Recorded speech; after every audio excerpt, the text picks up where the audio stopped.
చూద్దాం. శ్రీ సత్యసాయి జిల్లా పెనుకొండలో నటుడు హిందూపురం ఎమ్మెల్యే బాలకృష్ణ జన్మదిన వేడుకలను నందమూరి అభిమానులు కేక్ కట్ చేసి ఘనంగా నిర్వహించారు. ఫ్యాన్స్ ఆధ్వర్యంలో ఆసుపత్రిలో రోగులకు పాలు బ్రెడ్లు పంపించేశారు. కిమ్స్ అవేర్ ఆధ్వర్యంలో ఏర్పాటు చేసిన ఉచిత వైద్య శిబిరానికి స్థానికులు తరలివచ్చారు.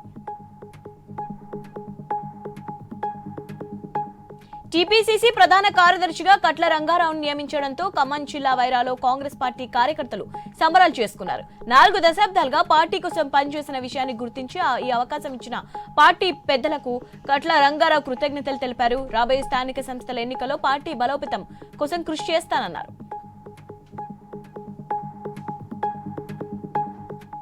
అమరావతి మహిళలను కించపరుస్తూ మాట్లాడిన కృష్ణంరాజును కూడా అరెస్ట్ చేయాలంటూ శ్రీ సత్యసాయి జిల్లా పెనుకొండలో మహిళలు భారీ ర్యాలీ చేపట్టారు. ఎన్టీఆర్ సర్కిల్ నుంచి సబ్ కలెక్టర్ కార్యాలయానికి ర్యాలీగా చేరుకుని సబ్ కలెక్టర్ కు వినతి పత్రం అందజేశారు. ఆయా మండలాల నుంచి మహిళలు భారీ ఎత్తున తరలివచ్చారు.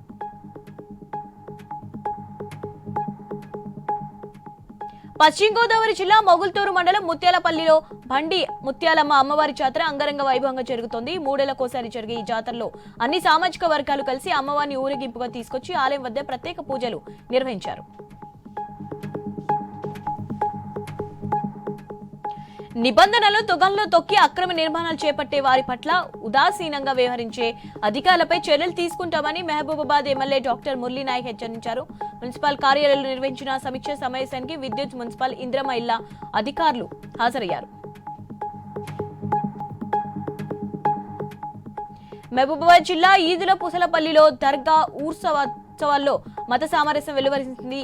ఇమాం షావలి దర్గా ఊస్ ఉత్సవాన్ని హిందూ, ముస్లింలు కలిసి ఘనంగా నిర్వహించారు. మహబూబాబాద్ ఎమ్మెల్యే డాక్టర్ మురళీ నాయక్ దంపతులు తమ మొక్కులను చెల్లించుకున్నారు. భక్తులకు ఎటువంటి ఇబ్బందులు పడకుండా నిర్వాహకులు అన్ని ఏర్పాట్లు పూర్తి చేశారు.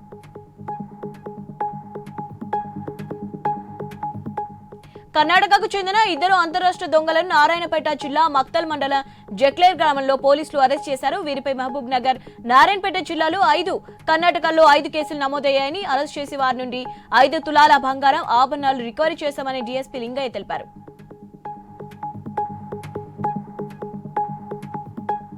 11వ అంతర్జాతీయ యోగా దినోత్సవం సందర్భంగా ఏలూరు జిల్లా జంగారెడ్డిగూడెం మండలం గురవాయిగూడెం మధ్య ఆంజనేయ స్వామి ఆలయం వద్ద యోగా కార్యక్రమం నిర్వహించారు. కార్యక్రమానికి జేసీ దాత్రిరెడ్డి, ఎస్పీ ప్రతాప్ కిషోర్ హాజరయ్యారు. ప్రతిరోజు యోగా చేయడం వల్ల అనారోగ్య సమస్యలు దరిచేరని జేసీ దాత్రిరెడ్డి అన్నారు.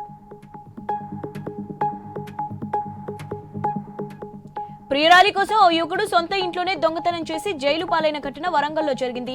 హన్మకొండకు చెందిన జయంత్ తనకు పరిచయమైన యువతికి ఖర్చు పెట్టేందుకు డబ్బులు లేకపోవడంతో ఇంట్లోని 16 తులాల బంగారం ఎత్తుకెళ్లాడు. జయంత్ తండ్రి రామకృష్ణ మిల్స్ కాలనీ పోలీసులకు ఫిర్యాదు చేయగా కేసు నమోదు చేసుకున్న పోలీసులు 24 గంటలు తిరగక ముందే జయంత్ను అరెస్ట్ చేశారు. ఇవి updates, keep watching I news. మీతోనే మీ వెంటే.